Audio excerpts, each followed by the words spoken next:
Narkootiliste ainete tarbimine kasvab iga päev ja iga aasta. Ja kui me vaatame statistikat, siis kokaiini tarbimine kasvas 300% Euroopas. Me asume hetkel Loodusteaduste majas.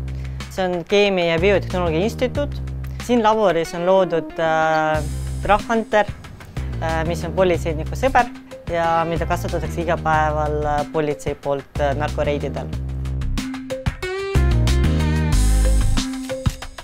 Narkomeeter mõõdab narkootiliste ainete sisaldust süljest ja just see eristab meie Drug-Hunterit teistest immunoloogilist testritest, kiirtestritest, mida tavaliselt kasutatakse üle maailmas narkootiliste ainete tuvastamiseks. Drug-Hunteriga analüüs on 20 korda odavam kui vereanalüüs laboris ja sellega on võimalik kokku hoida tegelikult ressurssi. Selleks, et luua narkomeetrit, on vaja teada keemiat, on vaja teada mehaanikat, on vaja teada, kuidas teha elektroonilist plaati, kuidas kirjutada tarkvarad, kuidas välja töötada keemilist protseduuri ja kuidas seda kõik kokku panna. Selleks, et seda turule viia, on vaja teadmist ka ärikorralduses.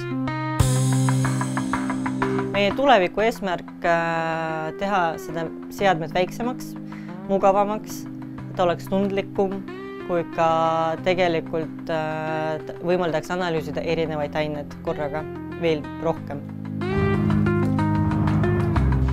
Reaalsed teadmised loovad reaalsed asju.